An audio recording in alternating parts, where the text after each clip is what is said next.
boa tarde pra você. Começou Bendita Hora. Direto para o Brasil inteiro, ao vivo, 15 horas 21 segundos. 23 segundos, 24. Olha, precisamente aqui, ó. Segunda-feira, que diga hoje, 12 de agosto, pro Brasil inteiro, no melhor programa da tarde. Sabe por que é o melhor, programa? Por quê? Porque só vem gente inteligente e bonita. Por isso beleza. Aqui, ó. Aí, ó, tá vendo? Muito bem escolhido. É isso mesmo. É um requisito pra vir no programa, pra ver o programa, tem que ser inteligente, bonito e pronto. Então pronto, acabou. Então não precisa mais nada. Olha, o programa de hoje tá muito bom. Não, tirando os câmeras, né? A gente...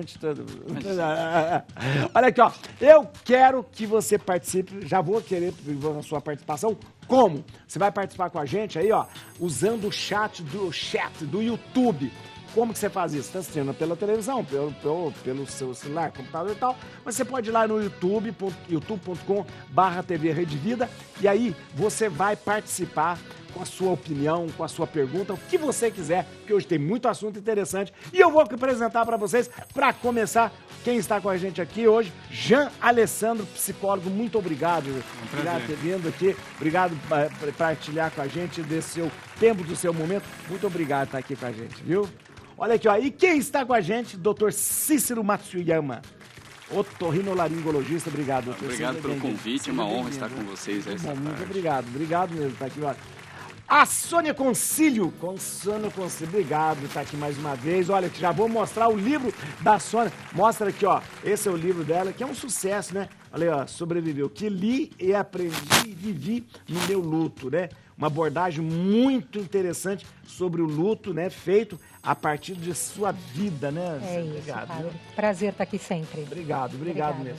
E o nosso maravilhoso apresentador, Dunga! Isso aí, olha, que alegria! 2 programas aqui na Rede Vida, segunda e sexta. Ele abre e fecha a semana, né, Dunga? Obrigado. E sempre tem um tempinho para aparecer aqui. Sempre, não? A produção me convida, eu falei, claro! A generosidade claro. do Dunga é impressionante, porque, ó, um monte de coisa para fazer, e ele dá um tempinho, vem aqui para estar com a gente. Pra aprender obrigado. com essas pra feras aprender, aqui. verdade. E obrigado vocês que... Padre, né? o senhor reparou no anel dela? Deixa eu ver. Olha que anel! Olha que bonito! Que isso, olha, mostra o anel dela aqui. O anel Olha dela só, dá um close. é um Cristo. É um Cristo Dentor, é de um estilista carioca. Lindo, gente lindo, bonita, lindo, Sobral. lindo. Olha, é bonito. Uau. Olha, muito A bonito. primeira hora eu olhei e falei, uau! Bonito, né? Olha aí, ó. Anel Realista. de bispo. Anel de bispo, né? Vamos lá, vamos ver o nosso pensamento do dia pra gente começar. A vida muda na proporção da sua coragem. Nossa, mãe, que frase interessante, profunda. A vida muda na proporção da sua coragem. Exatamente. E aí, Sônia, é verdade? Eu acho que é verdade. Essa frase, ela me leva a outra, que é: você só sabe o quão forte ou corajoso é quando a única opção que você tem é ser corajoso. Ah, verdade, Você verdade. só percebe isso quando você realmente não tem opção. E acho que é isso. A vida vai te desafiando, você vai enfrentando com coragem e aí ela vai te mudando e te moldando, né? É mudando e moldando. E lembrando que coragem não é ausência de medo. Ah, não, isso é verdade, é verdade. O medo, ele até é bom a gente ter, porque ele nos protege, mas o próprio Jesus disse, né? No mundo havereis de ter aflições, né? Coragem. Passar pros perrengues da vida. Todos os sonhos, se não tiver coragem, a gente não realiza. Verdade, né? É verdade, doutor, que a coragem é mesmo mecanismo Então. de defesa? A coragem não, o medo. Sim. A gente vê muito isso na clínica de psicologia, como os pacientes, eles lutam contra o medo deles, que é, na verdade, um recurso que eles têm para... Eu acho que para filtrar o nível de caos que entra de sofrimento, né? Então, eu costumo dizer que o aprendizado, ele é dor, né? E em todos os níveis, cognitivo, comportamental. E essa dor, ela é justamente um sinal de que o indivíduo está aprendendo, né? Isso a gente vê até no músculo. O músculo Verdade. dói. Dói, né? Quando ele Verdade. quebra a fibra, ele Mesmo reconstrói. quando você tem que fazer exercício, você danifica, né? Danifica a fibra muscular, ela explode, surge uma mais forte no lugar. E é exatamente esse princípio que acontece no psicológico também. Por isso que muita gente foge do seu medo, né? De traumas e problemas emocionais graves. e aí acaba justamente não evoluindo. Os romanos diziam adastra perastra. Se você quiser ir aos astros, né, às alturas, né, tem que ser pelas coisas duras, ásperas na vida. O pessoal fala, tempos difíceis fazem homens fortes. É verdade, é verdade. A gente está vivendo um momento que as pessoas têm muito conforto. Verdade. Se formam pessoas frágeis. É verdade. Há muito Coisa que a gente conforto, pensa, é verdade. é a coisa mais difícil para a gente falar para os nossos filhos que é um não. Não, E a gente tem que aprender a falar não. mas é verdade. Tem muito conforto e a gente está ficando cada vez mais fragilizado. Fragilizado. Então, esses tempos difíceis Verdade. formam homens fortes, é uma verdade. Cada vez eu penso nisso. Eu penso nos meus pais, né? Eles É. vieram de imigrantes, vieram de navio sem falar uma Seus palavra. pais eram japoneses mesmo? Meu pai veio de navio. Minha mãe foi criada aqui já, mas ela foi a primeira geração. Mas ele Acabou veio. nascendo, veio de navio, 2 meses. Então ele conta muitas coisas, né? Tipo, muita água dos navios eram repostos na Índia e na China. E tinha muita cólera na época. A Então, cólera. muitos imigrantes morriam dentro do navio e como não dava para trazer, não tinha como conservar os corpos, eram jogados no mar, né? Então, tempos difíceis formam homens fortes. E minha avó, chegando aqui com vários filhos, foi no interior de São Paulo, acabou morrendo de uma febre a esclarecer. Que era uma malária, uma febre amarela. Ela morreu aqui? Já Passou acabou de tudo chegar. aquilo Depois de algumas semanas acabou falecendo, né? Que iam nos cafezais, né? Uns cafezais, é verdade. Mas então, tempos difíceis formam homens. Eram homens fortes. Isso mesmo. A pérola vem. É verdade, do machucado da Exatamente, da ostra, ostra. né? Porque machucou, escarificou ali a ostra, né? Como chama? O nácar, né? O nácar, né? Que é formado, né? Nácar. Muito bem, a nossa enquete de hoje é baseada no nosso pensamento do dia. Você gosta de uma vida cômoda ou prefere mudar sempre? Zona de conforto que o pessoal fala, né? Vote aí pelo nosso Instagram, @Programa Bendita Hora, @Programa Bendita Hora. Você gosta de uma vida cômoda, na maciota, sem fazer nada, na zona de conforto, ou prefere mudar sempre? Vamos lá, fala aí, vota aí, no final do programa a gente apresenta para você. Vamos para a primeira notícia então que a gente tem aqui hoje para a gente conversar e comentar, vamos lá. Após a tragédia aérea com o avião da Voipaz, meu Deus do céu, Cascavel vive a dor do luto coletivo. Cascavel, eu acho que o Brasil, de certa forma, porque impactou todos nós, né? Um acidente, uma tragédia, poderia ser evitado, muita coisa e tal, mas o que se vive agora é esse luto coletivo. Sônia, como é que é essa história da questão do luto coletivo, luto individual? Como é que, de repente, por que a gente se envolve tanto, às vezes até sem conhecer as pessoas? Bom, primeiro uma tragédia imensa, né? Nossas orações, nossos pensamentos a todas as famílias, né? Eu acho assim, o luto compartilhado, ele acolhe. Né? Quer dizer, isso você está próximo de pessoas que passaram, o doutor depois pode dizer, a mesma dor, de uma certa forma, não é que consola, né, padre? Porque a dor da perda de um ente querido é algo absolutamente individual e até difícil de expressar em palavras. Mas, eu nunca passei pela experiência do luto coletivo, mas teoricamente a gente entende que está todo mundo ali, juntos, naquela dor, se abraçando, se apoiando, né? O que eu acho importante de passar nesse momento, e acho que vale para todo mundo que passa por isso, né? Eu lembro muito as pessoas que estavam ao meu lado, né? Quando eu recebi a notícia no velório, então estar presente é algo muito importante, né? Tanto que depois da minha experiência, uma pessoa perde, eu faço questão de ir ao velório, eu faço questão de estar próximo, porque isso fica gravado na memória e isso te acalma, né, depois. E uma outra coisa que eu acho importante também, e isso veio das leituras todas que eu fiz para o meu livro, procurar falar o menos possível e ouvir mais, se for o caso, né? Porque aquelas frases comuns, deve ter um motivo, tudo acontece por um motivo. Deus quis assim, isso é horrível. Chegou a hora. Que Chegou Deus a horrível, hora. né? Essas frases, elas deixam a pessoa ainda mais ansiosa, né? E, por fim, uma hora vai passar o coletivo e vai para o individual. Né? Eu acho que quando passar todos esses primeiros momentos, realmente sepultar, conseguir, vai chegar a hora do luto individual.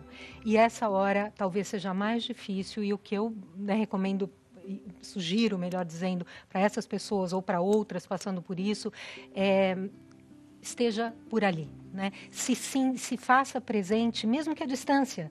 Às vezes você pode mandar uma mensagem e falar, olha, eu estou aqui se você precisar, e deixar a pessoa falar sobre o que ela passou. Porque muitas vezes a gente não sabe lidar com o luto. A gente não foi educado para o luto. Então a gente evita a história. Você encontra, ou não é? Você encontra com alguém que perdeu alguém, você fala, oi, tudo bem, tudo bem. Ah, então vamos lá. Você não fala, como você está? Para que a pessoa possa falar. Então deixar as pessoas falarem sobre o seu luto e sobre a pessoa que partiu é muito importante. Doutor, a questão do luto vivido a partir de uma tragédia, ele tem nuances diferentes, de repente? Tem sim, porque algumas tragédias, elas implicam num trauma muito grande, né? Então, o trauma psicológico, a gente encara ele como um excesso de dor e de sofrimento que vem numa intensidade muito maior do que a intensidade que o indivíduo tem capacidade de aguentar. Então, por exemplo, uma das formas que a gente lida com a capacidade do indivíduo de suportar dor, né? Eu chamo de frustração programada com os teus filhos, né? Você vai frustrando ele aos pouquinhos. Aí você vai entendendo, você vai conseguindo fazer com que aquela criança tenha força perante dificuldades. E um trauma é o quê? É uma frustração gigantesca, sem previsibilidade e sem capacidade de lidar. Então é como se você chegasse na academia no primeiro dia e o instrutor te jogasse uma tonelada em cima de você. Você não tem sustentação, você não tem caminhos neurais, você não tem narrativas na tua cabeça que sustentam que aquilo é possível. Em suma, você não consegue se sentir apto a lidar com, né? E uma das coisas muito importantes que a gente tem que fazer é justamente isso que a colega estava trazendo, que esse espaço que o outro tem é muito importante, porque uma das coisas que eu acredito que é mais responsável por você sucumbir diante de um sofrimento intenso é a invalidação desse sofrimento. Então, por exemplo, se a gente vê as taxas de suicídio, a gente vê muito mais fortes em pessoas que não têm rede de pessoas próximas, ou se tem uma pessoa, mas ela é tóxica, no sentido de que ela não deixa que você expresse a tua dor.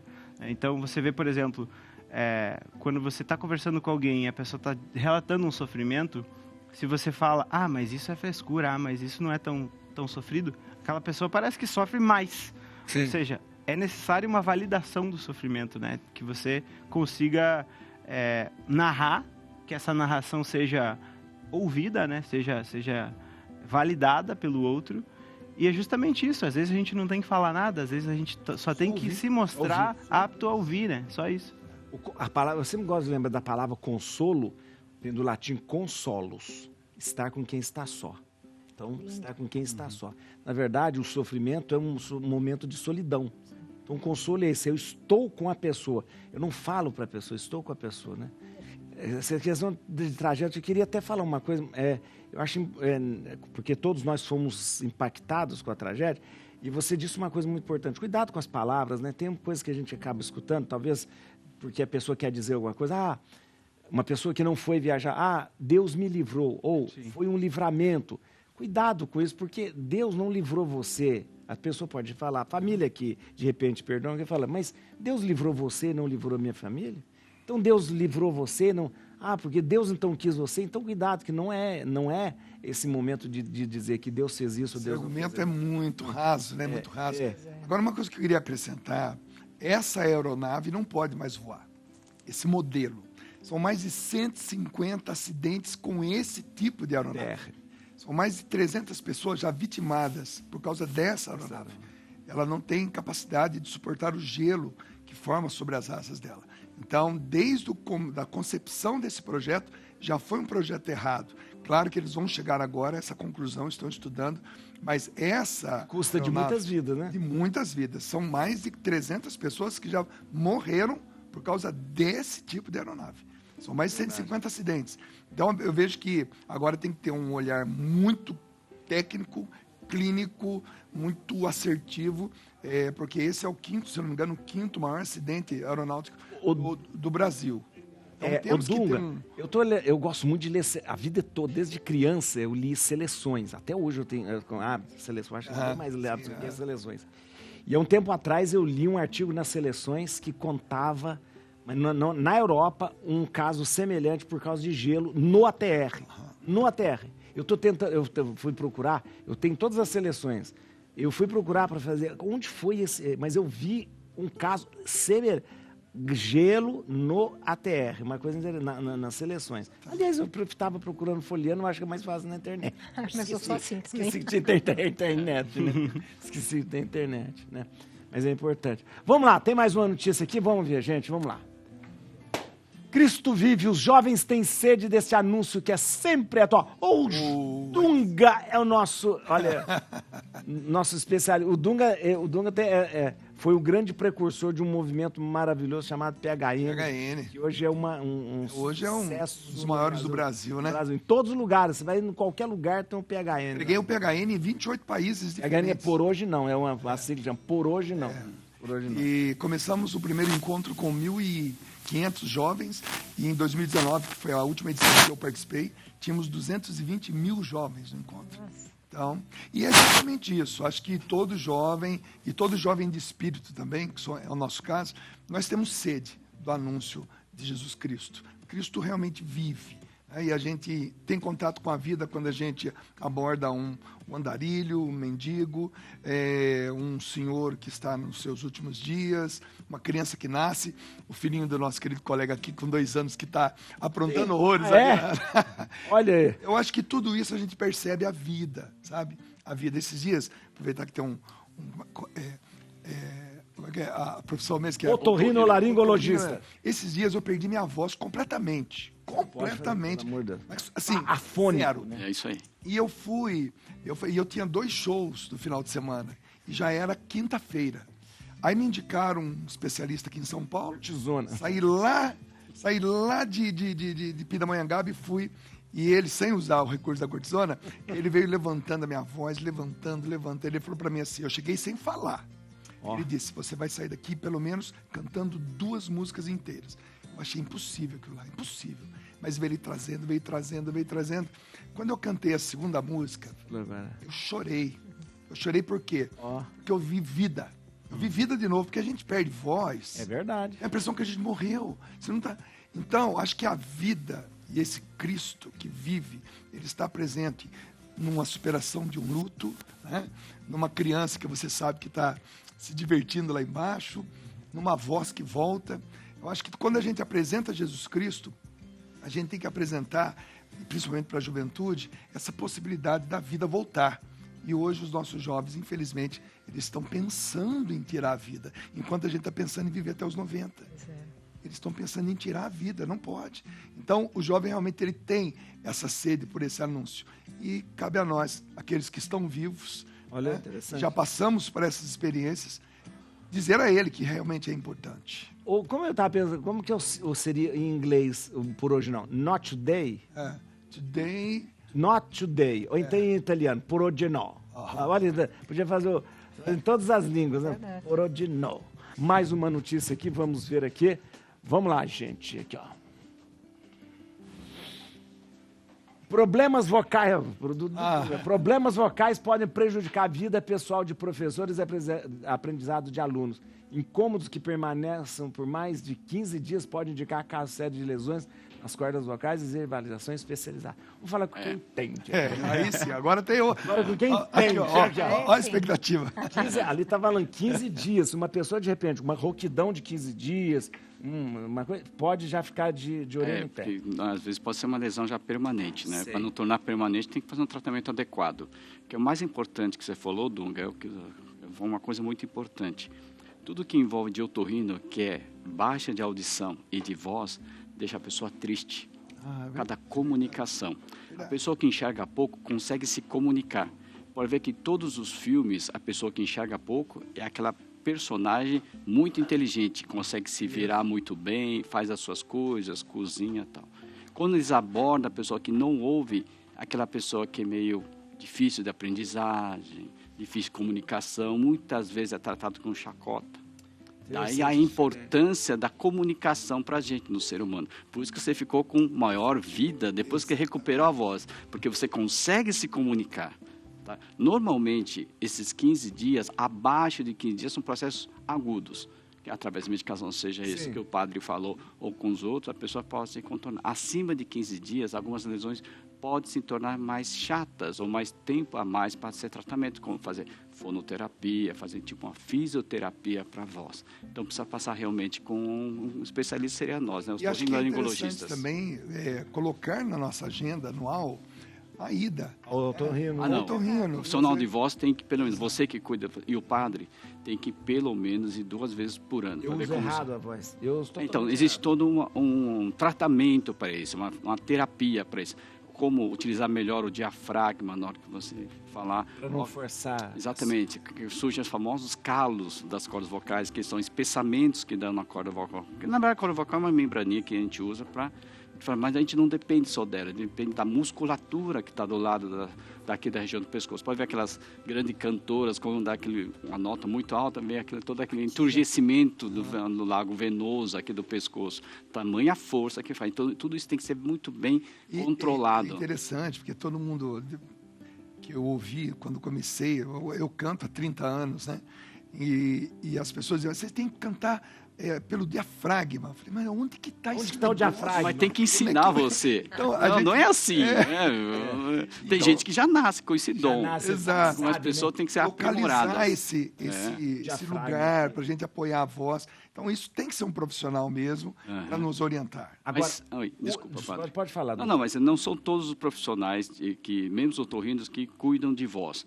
A gente tem uma noção básica durante a especialização, mas existem profissionais que só cuidam preparador disso. Vocal, né? Tem colegas otorrinolaringologistas que só cuidam de cantores, por exemplo. É verdade. Agora, doutor, eu acho que o cantor ele tem técnica, ele tem condições, ele tem equipamento, porque o cantor tem. Agora, quem mais sofre é justamente a questão dos professores. Sala de aula. A sala de aula, que ele não tem equipamento, que ele não tem nada, um microfone. Tem microfone, não tem nada, né? E tem outro profissional que a gente não dá muita importância, mas que também usa muito e que a gente fica muitas vezes chateado com eles, que trabalha em call center. Call center. São os 2 profissionais que a gente mais vê assim no consultório. A gente fala que é o operador de call center e os professores. Sou da TI, de novo, não aguento mais o pessoal da TI. Então, mas sabe, padre, que eu sou... quando você está quase conseguindo uma coisa, cai a ligação. Cai a ligação. Não. E o que eles me ligam? Ó, aqui já tiveram 3 ligações e sabia que era da TI. Oferecendo o plano do coisa. Meu Deus do céu. Aquela vontade, se for o telefone com fio, é puxar pelo fio e trazer a pessoa, né? Para a pessoa e vai lá. Rodolfo, você tinha falado... Então, acho que é interessante. Uma dica que para as pessoas que, de repente, para que usam tanto a voz como... Fundamental a hidratação. Hidratação. Quando a gente fala de hidratação, a pessoa fala assim, eu vou tomar água antes de cantar. Mas não é só naquele momento. Quem, por exemplo, profissional da voz, se tiver algum problema, se hidratar, essas nebulizações que tem nesses aparelhos, fazer antes com o soro fisiológico ajuda bastante. E depois, se tiver alguma lesão prévia, fazer uso de alguma medicação que o seu médico vai te orientar. Mas fundamental, por exemplo, cada pessoa tem uma capacidade. Igual você, faz de conta, vai na nossa época, danceteria, discoteca, hoje o pessoal fala em balada. Aí fica lá sem se hidratar, um ambiente... Agora não pode fumar mais. Antigamente fumava muito, né? Bebia demais. Aí realmente no dia seguinte vai estar rouco. Ou porque grita, porque o som está muito alto, o ambiente está muito alto, você acaba gritando para outra pessoa se escutar. Muitas vezes isso causa lesões na corda vocal agudas. No dia seguinte, 2, 3 dias, você fica bem. Mas evitar, se for possível, esses ambientes muito... Ou então, cabe aqui uma brincadeira. Ou então, participa da torcida do Corinthians, canta o jogo inteiro e não perca a voz. Como é que tem voz? Mas, padre, tem um exercício, eu sou radialista, né? Trabalhei por muito tempo. Aliás, hoje eu estou ruim com a voz. Trabalhei muito tempo em rádio também. E um pouquinho antes da gente entrar, e aí eu acho que vale para o professor antes da aula, tem vários exercícios, né, doutor? Mas tinha uma de você pôr a caneta para dicção melhor. E falar com ele, porque aí você vai soltando essas cordas. Não é? É um dos exercícios. Demócrito falava com... Demócrito, né? Falava com a pedra na boca, né? Que tinha... Ele era gago e era... Não tinha um problema. E a gente aumenta a dificuldade, eu acho que é porque a gente aumenta a dificuldade de falar Nossa, você utiliza outras musculaturas. Outra musculatura, né? Toda a musculatura facial, né? Eu, quando, por exemplo, antes de cantar, 15 minutos antes de eu entrar no palco, eu penso, porque as pessoas saem do camarim, ali eu vou ficar sozinho. É todo um aquecimento da face, do ombro, do pescoço, e depois trabalhar né, o canudo na água. Então, a gente se prepara realmente para exigir um pouco mais da voz. Então, acho que é claro que a gente vai dizer isso para o professor, ele vai faz de conta que eu vou conseguir fazer isso antes. Mas seria bom conhecer esses exercícios e se preparar para um uso de um tempo maior da voz. Tem outra coisa, eu já fiquei com um problema de voz que foi por causa de refluxo. Refluxo também, é isso. Refluxo, chegava, eu tinha... E aí eu comecei... Aí fez aquele... Nasofibroscopia. E aí era refluxo... E aí comecei a tomar medicamento, tá? Vai bem. E tem toda uma higienização com relação à dieta, não comer muito à noite, isso, antes de deitar. É verdade. Mas, padre, isso tudo tem o quê? Uma capacidade da pessoa. Tem gente que come muito à noite, grita pra caramba e não tem nada. É verdade. Não, então, de pessoa pra mas pessoa. não é todo mundo que é maratonista, né? É triatleta? Não. Cada um no seu quadradinho e tal. E se precisar de ajuda, a gente ajuda. Estamos aqui pra ajudar. Não pode tomar café, não. Diz que o Caruso, o Rico Caruso, ele às vezes, ele ficava em um hotel do lado do teatro onde ele ia cantar. Para atravessar a rua, ele se enrolava todo para não pegar nada. A friagem, né? E passava aquela coisa. Já, eu gravei um CD na Companhia dos Tecos com um sujeito que gravava com o Nelson Gonçalves. Ele gravou a vida toda com o Nelson Gonçalves. O Nelson Gonçalves, durante fumava, gritava. Café. Ele gravava tomando café. E o pessoal falava, não toma café. Fumava, tomava café. Então, aí, isso que você está falando é de pessoa para pessoa. E aquela voz maravilhosa. Verdade. Mais, Rodolfo. Então, doutor Gabriel. Não, é uma coisa só, um detalhezinho. Há uns anos atrás, uns 30 anos atrás, eu fui no Jornal da Manhã, fui falar algumas coisas no Jornal da Manhã. E naquela época, você tem uma ideia, os locutores fumavam para ter uma voz mais grossa. É para ter uma voz mais... É verdade. Repita. Repita. A pessoa falava e fumava exatamente para ter uma entonação de... Olha que coisa. É verdade, para ter uma voz mais caverna. Repita. A gente tinha um jornal, antigamente aqui em São Paulo, tinha um jornal no tempo da Record, que era o jornal que era da manhãzinha, chamava Jornal da Tosse, porque é verdade. Jornal, você lembra disso? Porque todos os apresentadores tinham um pigarro. Então, de manhã ainda. Vamos lá. Pais falam da discriminação com seus filhos superdotados. Professores despreparados para atender esses jovens e crianças incentivam o preconceito generalizado dentro da escola. Doutor Jean, a questão dos superdotados. Acho que eu podia explicar para a gente. São crianças que têm, de repente, uma diferenciação ali, né? Sim. A superdotação é uma condição genética, né? E ela vai se manifestando ao longo da vida e é basicamente uma capacidade de aprendizagem muito acelerada. Então, são crianças que aprendem com uma repetição alguma coisa. Normalmente, a gente repete um conceito várias vezes. Uma criança, assim, pode memorizar só de entender. Então, você fala assim, tá vendo esse aqui? Esse aqui é o A. E o A significa esse som, A. E ela já entendeu. Caramba, quer dizer que esse símbolo significa um som que eu posso proferir. Essa lógica, ela internaliza. Então, por exemplo, pode se alfabetizar só vendo vídeos no YouTube. Aprendem rápido. Decoram fórmulas. Decoram com facilidade. E assim, a aprendizagem é muito caracterizada ao interesse delas, né? Eu tenho um exemplo clássico. Teve um vizinho do meu prédio, ele estava numa escola, ele ia muito bem. Ele estava sofrendo bullying com os outros amigos, que eles escondiam os livros, rasgavam os livros, escondiam a mala dele. Ele era superdotado. Ele era melhor que a média. Tirava 9, 10 e tal. Isso incomodava os outros coleguinhas. Interessante, discriminação. Aí o que os pais, percebendo isso, foram conversar, obviamente, com os professores, viu que não teve uma mudança e mudou de escola. Numa escola onde a visão da pessoa que ia bem, eles são muito bem vistos, do contrário das outras escolas, onde as pessoas que vão bem eram mal vistos por serem nerds. Sei. Então, fica difícil isso, os pais escolherem uma escola certa, mas acho que a dica está aí, procurar um perfil da escola. Tem uma série na Netflix, O Pequeno Sheldon. Pequeno Sheldon, que é realmente, ali mostra a família, uma família comum, né, com mais 2 filhos. E a criança realmente, ela é um cientista, ainda com 7 anos de idade. Então, eu estudei com um superdotado. Numa época eu estava fazendo Senai, né, o Serviço Nacional de Aprendizagem Industrial. E ele realmente era o melhor aluno da escola, uma escola de 1000 alunos na época. E realmente ele sofria um bullying muito grande, né, porque alguns professores não conseguiam dar aula para ele, porque ele ensinava o professor. Então, a diferença vinha até mesmo do professor. Sei, até o professor incomodava demais. Sentia-se intimidado. Exatamente. Então, sofre.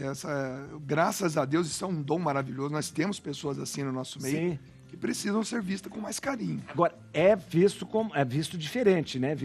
Não é só o nerd, ele é visto até como um estranho mesmo. Sim. Um estranho, né? É porque desde bebezinho ele já é diferente, né? Então, por exemplo, é uma criança que pode, com 1 ano e meio, pode chegar a saber todo o alfabeto já. E aí ele chega para conversar, interagir com outras crianças que têm 1 ano e meio, 2, e os interesses não batem, né? Aquela criança ali não sabe nem o que ele está falando, assim. Ele chega e fala A, B, C, D, e a criança, ué, como assim A, B, C, D? Ela nem entende.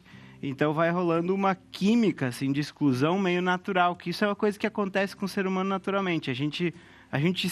Não é que a gente exclui naturalmente as pessoas, mas a gente se agrupa naturalmente e depois disso acontece uma exclusão natural daqueles que não são do nosso grupo. Até, por exemplo, existe uma produção de hormônios de ocitocina, de ligação social. Quando a gente está no nosso grupo, vai disparando isso. Então é natural a gente se chegar mais perto dos que são parecidos com a gente. E essas crianças, elas passam por isso desde o início, só que as turmas são sempre turmas com 1 ou 2, no máximo, com esse perfil, né? Então, turmas com 30, vai ter provavelmente 1, por estatística. Turmas com 60 na faculdade, pode ser que tenha 2. Só que a tendência é que eles nem saibam o que é superdotação e nem se conheçam os dois. Porque ou ele vai ser um perfil de criança mais problemática, mais pulando sem parar, não conseguindo parar, porque ele tem muita energia, quer explorar muito, né? E justamente quase nunca tem alimento neural para ele explorar tanto, né? Ou ele vai ser uma criança mais quietinha, mais invisível, né? Ou é a criança problema, ou é a criança invisível. Raramente é uma criança segura e que demonstra seu potencial. O trabalho com os pais é fundamental, né? Também. Sim. Eu vou falar uma coisa que eu acho interessante isso. Eu vou falar de uma experiência da minha cidade, em Lavras. Lavras foi a primeira cidade no Brasil a criar um centro para superdotados. Em 1993, a professora, uma educadora chamada Zenita Günther, ela criou em Lavras o CEDET, Centro para o Desenvolvimento do Potencial e Talento. Centro para o Desenvolvimento do Talento. E ela... não é fazer uma escola do tipo professor X, não é no professor Xavier, não. Ela era justamente para formar as pessoas na escola, na rede de escola municipal, para acolher essas pessoas. O centro, o CEDET, funcionava trazendo, sim, as pessoas, as crianças para ali, para que elas pudessem também saber lidar na escola. Mas é muito interessante que foi pioneiro, o CEDET é pioneiro. Em Lavras é uma referência disso, porque hoje o CEDET está ligado à Secretaria de Educação do município e atende as escolas da região justamente dando esse embasamento para os professores, para as escolas, a acolher. Porque você não pode também tirar a criança de onde ela está estudando e criar um grupo tipo assim, uma escola de superdotado. Isolar, né? Fica esquisito. Então, eu acho interessante. Se alguém quiser saber mais, chama CEDET, né? CEDET, Centro de Capacitação, Centro de Desenvolvimento do Potencial e Talento, em Lavras, Minas Gerais. E é um trabalho muito interessante, pioneiro da professora Zenita Günther, lá. Muito interessante isso. Que virou política pública. Isso que é o mais importante, que aí você muda uma realidade. Ela não queria fazer uma escola para superdotados, ela queria transformar isso, né?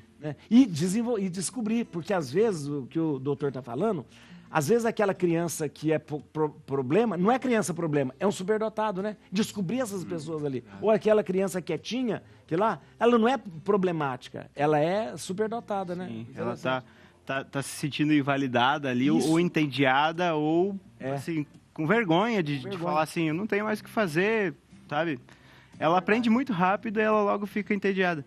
E é interessante que a gente tem uma diferença muito gigantesca com relação a todo o universo de desenvolvimento, identificação, de inteligência com relação ao que a gente tem em comparação com outras habilidades, né? Sei. Por exemplo, habilidades atléticas, habilidades, né, de jogos. A gente vê campeonatos, Olimpíadas, os The Voices da vida. Então, assim, parece que o mundo todo é organizado para você ver pessoas talentosas desabrochando, né? Em todos os aspectos. Só que na inteligência, na habilidade mental, isso é muito estranho, isso não existe. Verdade. E por quê? Porque, basicamente, os estudos em inteligência, eles têm 100 anos, são muito recentes. Só que tem um outro detalhe, que é justamente uma das coisas que incomoda muito, né, de você conseguir conviver com uma pessoa com superdotação, é que a habilidade mental dela, ela está muito embutida dentro de uma habilidade que a gente chama de inteligência geral, que é o tal do fator G, não sei se vocês já ouviram falar. E essa inteligência geral, ela é, segundo as estatísticas ali, uma capacidade que prediz mais ou menos 87% das habilidades mentais em geral. Isso significa que se você tem um fator G alto, provavelmente você é muito bom em português, matemática, física, sabe? É bom em muita coisa. Então você acaba realmente incomodando muita gente. É aquilo que você porque você vai ter que fazer com que a pessoa se adeque sempre, né? Eu chego perto de você e eu domino um assunto, aí você fala melhor do que eu, aí o meu ego tem que se reconstruir, se readaptar, que é o que a gente estava falando antes, né? O sofrimento de você se aprender. E isso incomoda bastante. Então, tem o lance de, historicamente, isso é recente, mas também tem esse lance de você precisar, toda hora, se reconstruir frente a esse indivíduo que às vezes aprende muito rápido. Às vezes a pessoa nem mostra todo o seu potencial para também não... Né, para não querer ser um diferente ali, né? Tipo assim, deixa eu esconder o ouro. Deixa eu esconder um pouco. Aí, a gente vai para o intervalo. Olha, quando a gente vai para o intervalo, significa que depois vai ser o último bloco, aí a gente termina. Quando a gente termina o programa, a gente sempre termina com uma música que alguém escolhe, que o doutor vai escolher agora. Você vai escolher uma música da sua vida pra gente terminar o programa depois. A música que você mais gosta. Agora? Pode falar. Eu gosto How Deep's Your Love. Ai, eu não acredito! How Deep's Your Love. Esse dia eu tava aqui pensando, será que ninguém vai pedir essa música? Ai, que demais! How Deep's Your Love. Ai, muito, muito, muito. Eu gosto muito. Não, a gente termina o programa com How Deep's Your Love. Gente, esses dias eu pensei, um dia que ninguém sugerir essa música, eu vou sugerir. Muito. How Deep's Your Love. Nossa, bonita mesmo. A gente volta rapidinho. Aqui no Bendita Hora. Olha, gente, só gente de alto escalão aqui. Dr. Jean Alessandro, que é psicólogo. Dr. Cícero Matsuyama, otorrinolaringologista. Sônia Concílio e o Dunga. Olha, a Sônia Concílio está lançando esse livro aqui, ó. Relançando, né? Relançando agora aí no Rio de Janeiro? Brasília. Brasília. Vamos lançar em Brasília. Aqui, ó, mostra aqui, ó. Brasília, a sobreviver. Olha que interessante. 27 de agosto, que li, aprendi, vivi no meu luto. 27 de agosto em Brasília, onde? 19 horas na livraria da Travessa do Shopping Casa Parque. Casa Parque, o Shopping Casa Parque lá. Muito bom. E se a gente quiser o livro, como que a gente faz? Luísa Beluso, editora. Luísa Beluso, melhor forma. Mas se você botar lá no Google... Na Amazon, você chega. Você vai ver na Amazon, você vai... Tá bom? Vamos lá, mais uma notícia aqui pra gente conversar. Os impactos da internet sobre o jornalismo atual. Pesquisa mostra influência de mídia online na maneira de fazer jornalismo, principalmente o televisivo. Caiu o monopólio, né?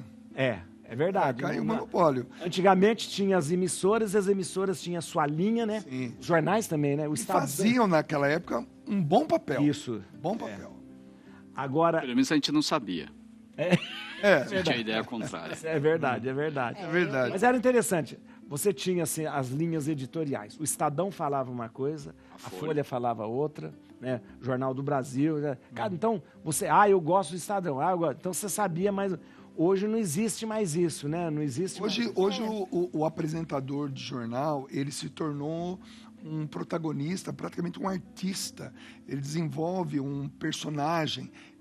Eu disse assim que antigamente se fazia um bom trabalho no sentido assim, de que eles tinham uma postura um pouco mais séria e eram respeitados por isso. Depois, com o tempo, foi se tornando assim, as várias emissoras com os seus apresentadores de jornal, e cada um deles foi se tornando um formador de opinião e não um jornalista. E aí, acho que aí que se perdeu, na minha opinião, né? Eu sou jornalista. Isso, então. Né? E radialista. E radialista também. Eu acho que a gente passa por tudo isso, né?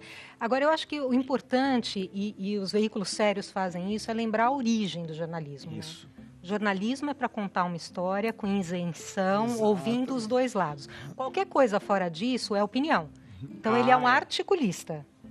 Você pode ser um articulista. Os editoriais dos jornais têm opinião. Então, a opinião de um jornal tem que estar no seu editorial, não nas suas matérias.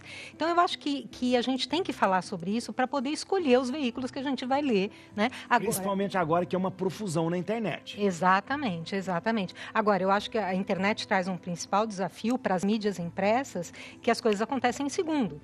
E eles vão fazer o jornal de hoje que vai sair amanhã de manhã. Então, se você vai pegar a notícia de amanhã de manhã, ela não pode ser o que deu o jornal da TV à noite, porque senão ele vai ficar velho. Então, as mídias impressas estão se reinventando de que conteúdo leva, o que mais oferece para os seus leitores. Então, acho que tem um rearranjo aí importante que faz parte. Mas o problema hoje é na internet, porque a internet, qualquer um pode ter o seu canal. Aí a pessoa se apresenta como jornalista e se apresenta como...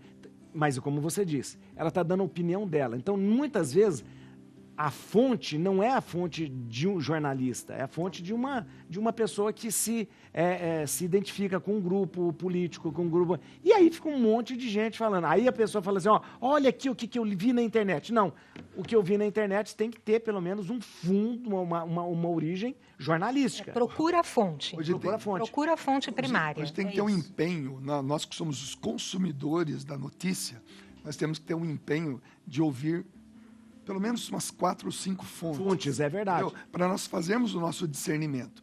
Antigamente, na época que eu sentava para ver jornal com meu pai, para ver o jornal, e o apresentador dizia boa noite. Né? Meu pai respondia boa noite. Né? E ele dizia, silêncio, que a hora ele vai falar. Né? Chegava ao ponto de dizer assim, vamos desligar a televisão porque ele tem que jantar. Chegava ao ponto disso.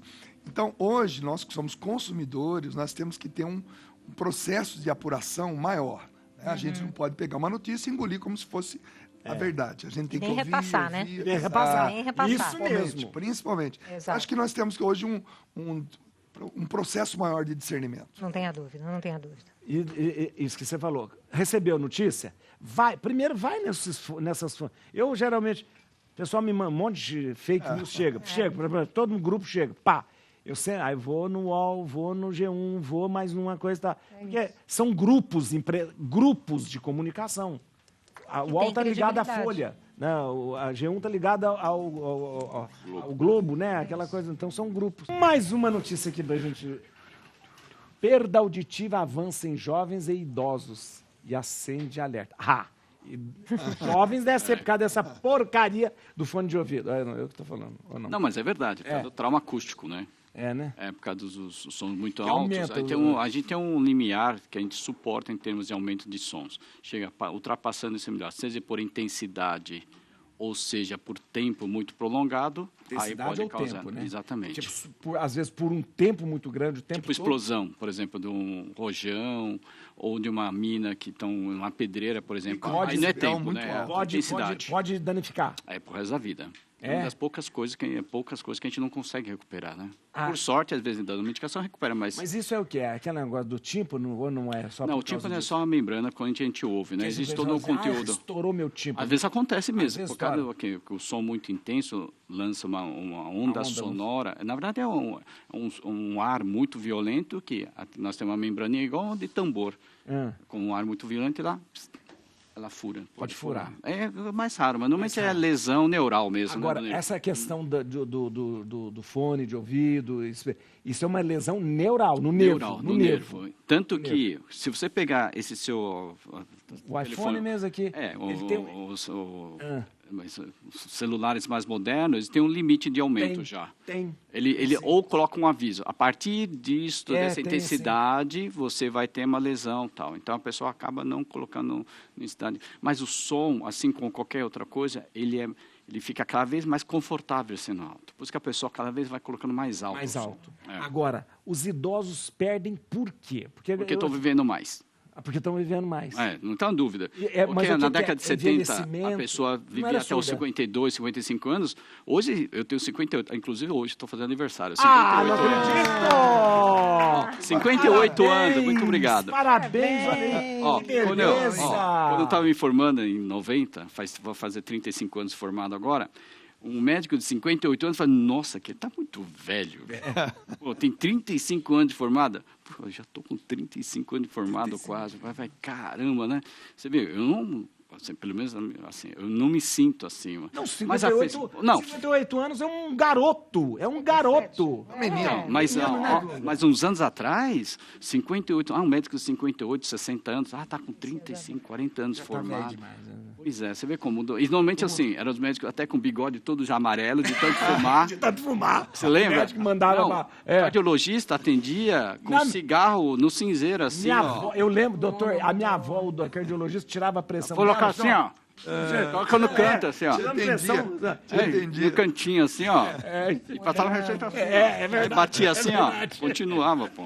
É verdade. Mas assim, então, eu acho assim... Mas há um envelhecimento a vida moderna fez com que a gente vivesse mais, portanto, as perdas, seja visuais, que você fala da mácula. Isso. Da degeneração macular, principalmente de pessoas brancas, tá? E também a gente vai ficando mais velho e realmente vai perdendo a audição. Tá? Mas a vida moderna é mais barulhenta. Também tem isso, tem mais barulhenta. Viver em grandes cidades é ruim também. E tem tudo, né? O estresse do trânsito, toda a vida mais estressante, mas ao mesmo tempo a gente vive mais. Não posso cuspir no prato do tomate. Surdo, mas eu estou vivendo mais. Mas tem um livro muito bacana que mostra... Eu estou escutando. Tem um livro que acabei de ler, achei muito interessante, que mostra que a gente tem que viver bastante, mas com qualidade. É verdade. Não adianta a gente ficar cheio de muleta, cheio de prótese, não tendo uma qualidade, ou com muita dor. Aí, o quanto que isso é valor de viver assim, com muita dor? A gente tem que colocar no nosso que viver bem, dia a dia os momentos de silêncio. Não, né? também. Quando a gente chega em casa, silenciar a casa, sabe, 2 horas antes de dormir, experimentar um pouco do silêncio. Eu acho que isso dá aquele descanso.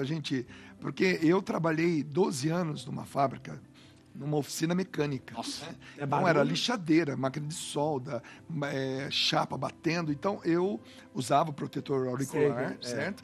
Mas era um ambiente barulho o dia todo. Então, obrigatoriamente, quando eu chegava na minha casa, eu queria o silêncio.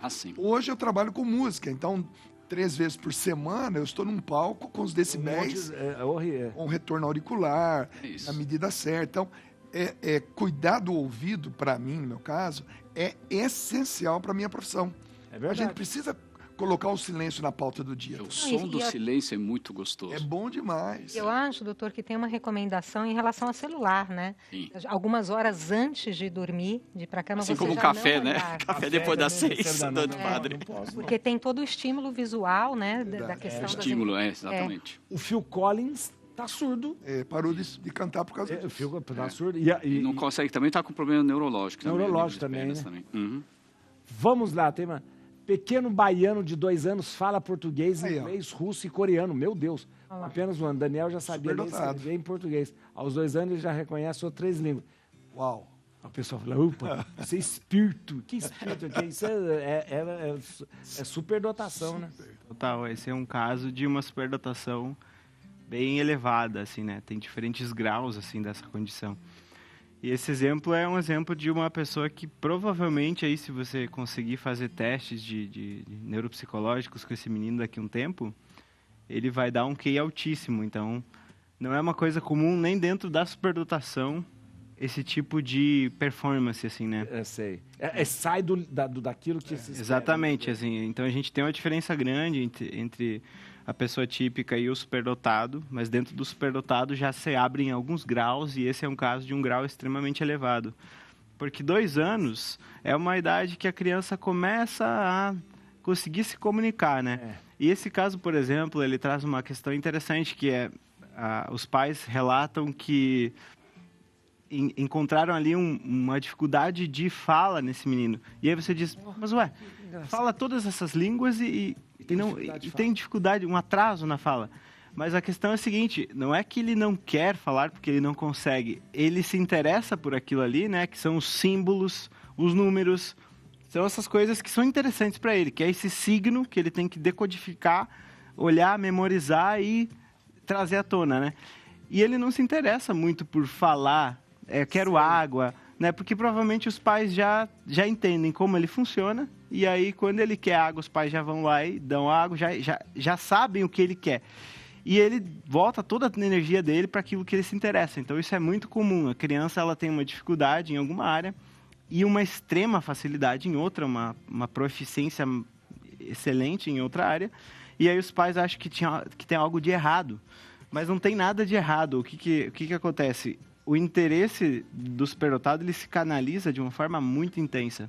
Então ele fica absorto naquilo de uma forma absurda.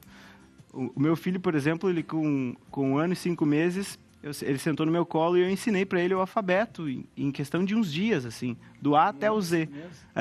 E aí o que aconteceu? Eu comecei a notar que ele não conseguia mais interagir com as crianças por conta daquilo que eu mencionei antes. E aí eu comecei a dizer o seguinte, bom, então eu vou fazer outra coisa, que eu vou deixar isso aqui para depois e vou focar em ensinar ele a me comunicar o que ele está sentindo, pensando, e ele conseguir entender o que eu estou sentindo e pensando. E hoje em dia está muito mais tranquilo, mas ele já não demonstra essa hiperfixação, essa hiperlexia que a gente chama nesse caso aí, que é a hiperlexia, esse interesse extremamente intenso em letras, e números e símbolos. E hoje em dia, assim, ele gosta, mas não é o que ele gosta mais. Por quê? Porque ele entendeu que dá para interagir muito mais fácil, muito melhor com outras coisas, né? Então, nesse caso, é um caso que os pais que têm esse tipo de situação vão ficar com muito medo, vão achar que é um TEA, por exemplo, né, que é um autismo, que não deixa de ser uma possibilidade ter um autismo junto com superdotação, porém, o autismo ele necessita de outras coisas, necessita de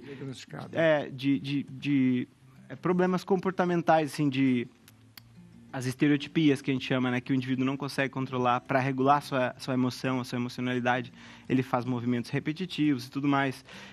Essa interação muito difícil e esse hiperfoco que ele tem costuma ser extremamente específico e perdura ao longo da vida. Uma criança, por exemplo, que há 5 anos ela só quer saber de Segunda Guerra Mundial. Isso é muito o hiperfoco do autista. Sei. Agora, o hiperfoco do superdotado é assim, ele quer aquilo por 6 meses ou por 1 ano, depois ele volta... Não é tão hiperfoco, né? É o hiperfoco sazonal. Depois ele vai para outra coisa e ele se interessa por outra coisa e ele nem lembra daquilo, nem lembra daquela vontade que ele tinha. Exatamente. Você tinha falado... Como identificar, né, o superdotado? Tem coisas que a gente identifica o superdotado? Tem sim, tem. Ó, para os pais em casa observar, as principais coisas esse desenvolvimento precoce motor, né? São crianças que começam a andar mais cedo, são crianças que começam a correr mais cedo, são crianças que conseguem controlar a cabeça bem antes, sentar bem antes, engatinhar bem antes. Então, assim, a criancinha com 1 ano e meio, 1 ano e 2 meses, está começando a ficar de pé, o superdotado às vezes com 8 meses, 9 meses já está andando, já está falando, principalmente nesses casos mais extremos, assim, de inteligência mais extrema. Tem um estudo importante feito lá na década de 50 que a maioria das pessoas que ela analisou tinham aprendido a ler e escrever sozinhos antes dos 3 anos. Olha só que loucura, né? Porque a criança começa a se interessar e aprender isso aos 6 anos. Então, esse desenvolvimento motor, o da linguagem é muito característico. Então, a fala, a escrita, a leitura, o reconhecimento de símbolos é muito antes. Costuma ser uns 3 anos antes da média da população. A intensidade emocional, são pessoas que as emoções impactam muito forte. Então, pode ser pessoas que podem ser tímidos, podem ser inseguros, ou podem ser muito intensos, né? Sim. São intensos, são velozes. e aprendem muito rápido. Essa é a questão mais principal, assim, que você vai ver. Aprendem rápido, aprendem de forma meio passiva, que eu digo, que quando a gente vai aprender alguma coisa, você gosta muito daquilo e você absorve, ou você vai lá e repete. E se debruça sobre aquilo. Isso. E o superdotado costuma ter esse padrão que eu mencionei antes. É um padrão assim de entendi, fixei, né? Ouvir falar, são crianças que não têm caderno, odeiam ter caderno. Por quê? Porque o caderno não precisa, eu já memorizei, eu já entendi. Acabou o programa, eu não acredito. Isso, a hora que tá ficando bom. A hora que tá ficando bom. Vamos ver o resultado da enquete? A nossa enquete, nós perguntamos na nossa enquete se você... Esqueci o que nós perguntamos na nossa enquete. O que é mesmo? Você gosta de uma vida cômoda ou mudança? 63,0% gosta de uma vida cômoda. Não. Olha aí, 37%. Tem que ter mudança. Muda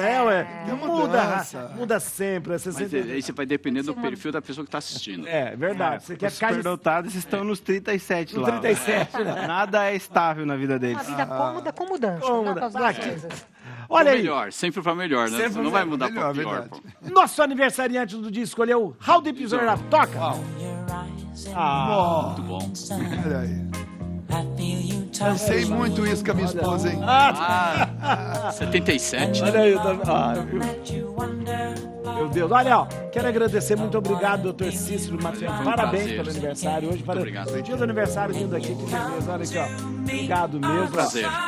Quero deixar aqui, ó, as informações, ó. O site do Dr. Cícero. ciceromatsuyama.com.br. Tá aparecendo aí. No Instagram, @CíceroMatsuyama. E no canal, no YouTube, Dr.Cícero Matsuyama 270. Obrigado, doutor. Obrigado a você. Obrigado. Doutor Jean tem uma cara de Freud, não tem?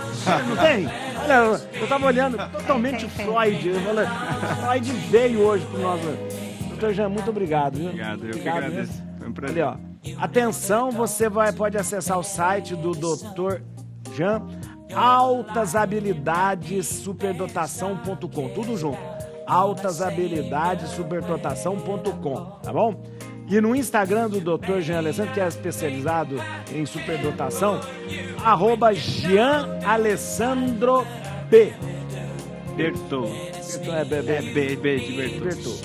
E no canal do YouTube, @Jean Alessandro. Jean Alessandro. Obrigado, doutor. Muito obrigado. Prazer. Dunga, muito obrigado. Mais uma vez. Valeu. A generosidade, o carinho. Tem que declarar que eu sou seu fã. Não, eu sou mais. Eu sou muito mais. Olha, @DungaPHN. @DungaPHN. Pronto. Olha. E olha, hoje, 8h30, tem... Batismo de fogo, Batismo de com o Padre fogo aqui, Marcelo e eu. Padre Marcelo, olha. A Sônia Concílio, atenção, não esqueça do livro, atenção. Brasília. Olha, Brasília, no Instagram, @sustentabilidade_by_me. Isso, padre. Isso. Gratidão. Obrigado. Sempre bom estar aqui. Muito obrigado, né? Olha, muito obrigado a vocês. Olha aí, fica com Deus, Deus abençoe. Amanhã, meio-dia, encontro vocês. Fica agora com How Deep Is Your Love.